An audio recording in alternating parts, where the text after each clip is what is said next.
Hi everyone, my name is Precious Mamba and I'm back with another video. For those of you that are returning, thank you so much. For those of you that just clicked on this video, thank you for doing so, and I hope that you will all enjoy today's video. Friends, so on this video, I'm going to be talking to you guys about something that is very close to my heart. As you have seen with the topic, we are going to be talking about skin complexion, skin tone, however you want to call it. So let's get straight into today's video. Friends, growing up, I was really bullied for my skin tone, for the color of my skin. This went on from primary school all the way through high school, and even at the beginning of my adult life. So this is how it began. One day we were at the playground with the other kids, and we're just playing, and this girl walks up to me. She says, "Oh Precious, your legs are so dark," you know. So I look at my legs and I say, yeah, they're dark, you know, because I'm thinking in my mind she's just stating the obvious, that oh okay, I just noticed that okay, this one is darker, this one is lighter, you know. That's what I'm thinking to myself, so I don't make anything of it. And then she comes back another day and she says, "Precious, your legs are dark," you know. And I'm thinking to myself, okay, why is she mentioning this again? And then again I'm like, yeah, they are dark. And then I just let it go. Again, someone else comes and then they say the very same thing. So I start looking at myself with now I'm being self-conscious that okay, is there something wrong? And I look at myself and I notice, yes, of course, I am the darkest among the girls that I was there with. So I'm thinking to myself, so is there something wrong with me, you know? And from that day going forward, I started to be very insecure about the color of my skin. This bullying experience, it affected me so much. It left me with so many insecurities. It caused me to not like myself. It caused me to not like the color of my skin. I experienced so many insecurities of this, and I'm just going to share a couple with you guys. As a child, my wardrobe was mostly full of pants. I never wore any dresses and skirts. This was not because I didn't like dresses and skirts. I actually love dresses and skirts, but I could not wear these things because I was hiding the color of my skin. I didn't want to show the color of my skin, so I wore pants like most of the time. Throughout my schooling years, I mostly wore pants, and it was easy for me to not own any skirts because I used to attend church at Ezioni, and at Ezioni they wear a uniform, so I would wear my skirt underneath and then I'd put on my uniform, so nobody would know that I'm using the very same skirt. And then when it comes to other clothing, you would not catch me wearing a spaghetti strapped t-shirt. You would not find me in those at all. I recall there was this one time at school, there was an event. It was happening in the evening. I had transport, I had a dress, because where I was living, my mother used to work as a domestic worker. She used to be a helper. So her employers, they gave me a dress that I could wear to that event. So I basically had a dress. I had transport because they offered that they would take me to school and bring me back. They gave me the dress as well, but I didn't go. And the reason why I didn't go is because the dress that they gave me, it exposed my back. Most people, when they think of their matric dance, they look forward to it. I was also looking forward to it, but I was also anxious. I was anxious that what type of dress am I going to wear? Because most dresses, obviously something is going to be revealed, whether it's your arms, whether it's your legs. So because of this, I was so anxious about my matric dance.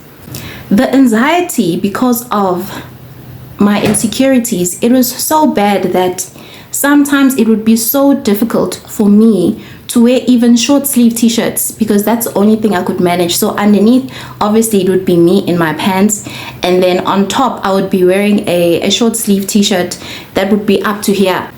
Some days it would be so difficult for me to wear that t-shirt because emotionally I would be so heartbroken. I would be under so much emotional distress that physically I just couldn't. I couldn't put on that t-shirt and then go out. I remember there was this one time, my friends and I, we normally used to go to different malls just to go try them out and watch a movie there. So there's this one day we went to this mall. When we went there, we didn't really like the mall. Well, they didn't like the mall.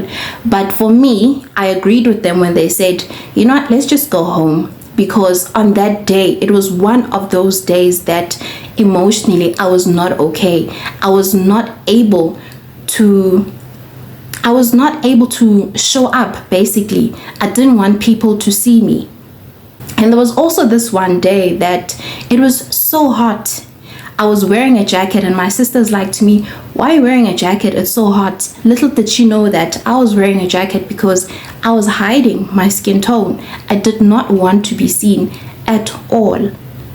I remember as a kid growing up, I used to have the thoughts such as, I wish my dad was not so dark, because if he wasn't so dark, then I wouldn't be this dark. Or I wish that I took my mother's complexion because at least she's a bit lighter.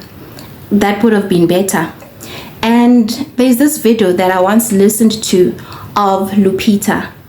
In that video, Lupita says that she would pray to God and say, God, please change my skin complexion. And then she'd wait until morning. In the morning, she would run to go in front of the mirror to go see if anything had changed. I relate so much to that story because my life was exactly the same way. I used to pray to God constantly and say, God, you know, I wouldn't have so much pain in my heart if I didn't have the skin tone. If only you can just change the color of my skin, I would be more loved. I would be more accepted. I would get more attention from people. People wouldn't look at me like this. Friends, it was really bad because I remember there was this one time, this guy, he looked at me and he looked at me with such disgust. If we were not inside, if we were outside, he would have spat on the floor. That's how disgusted he was at my skin complexion. As a coping mechanism, what I used to do, I used to fantasize a lot. I built up a world inside my head. In this world of mine, I was perfect. I was beautiful. I was the right skin complexion, and I got attention from everyone, and I was loved by everyone.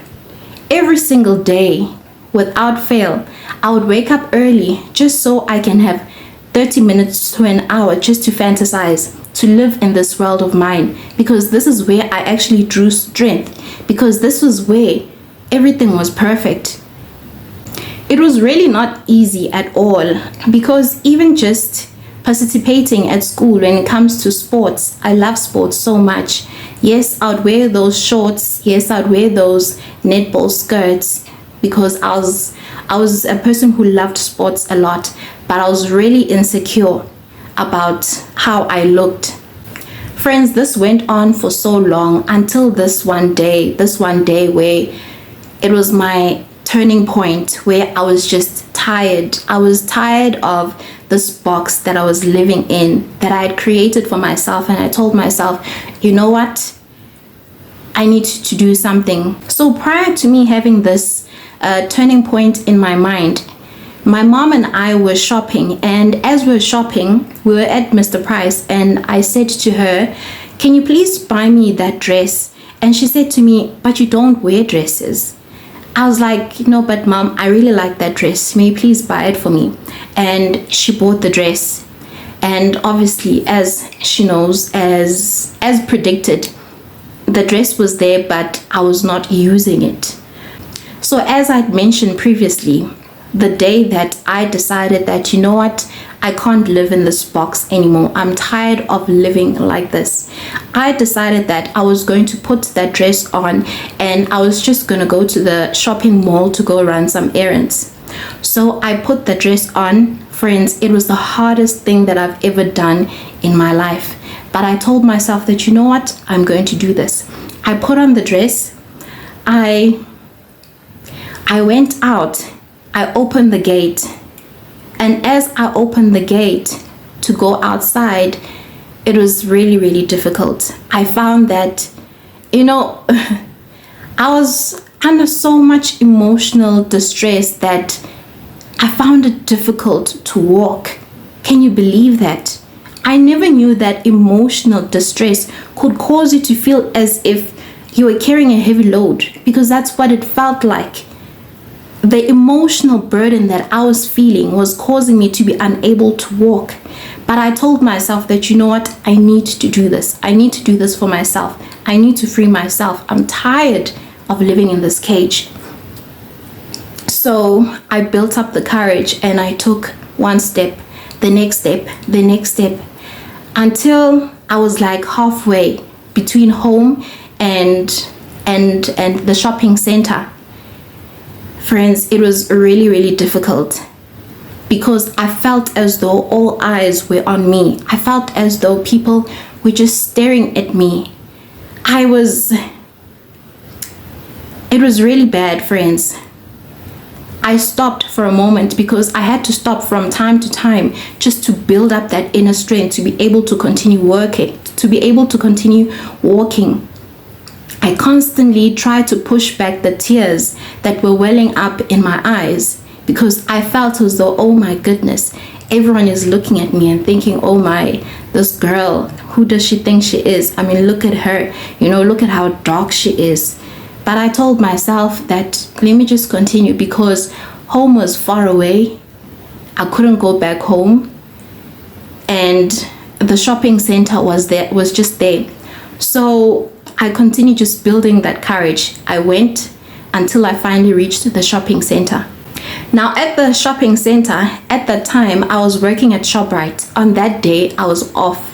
So when I got there, one of the ladies that I worked with, she looked at me and she looked down at my legs. And in my mind, I was thinking, oh my goodness, she's looking at how dark my knees are, and you could see the way I'm standing that I'm not comfortable. Have you seen a person who's got low self-esteem, how they just it's like the whole body just comes forward because in a way you're trying to protect yourself, you're trying to hide yourself. But I just told myself that, you know what, you made it this far, you made it here at the shopping mall. That's all I needed for myself. For me, that was me conquering enough. So yeah, I then bought the things that I needed to buy and I went home. When I got home, I was so ecstatic. I was so happy. The fact that I made it, the fact that I was able to have that courage to even reach the shopping mall, something that I could not do ever in my life because, as I said, I was tired of being boxed. So friends, this was the beginning of my journey of me to love myself, of me just to accept myself the way that I am. Just to top things up, there was this day. On that day, it was like on another level. My courage was just on another level.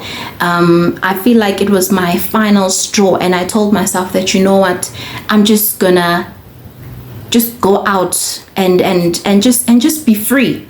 So what I did, there's a dress that I bought. This dress was not my normal type of dress code, but you know what, I just wanted to do something different because I was tired of boxing, of caging myself, of limiting myself.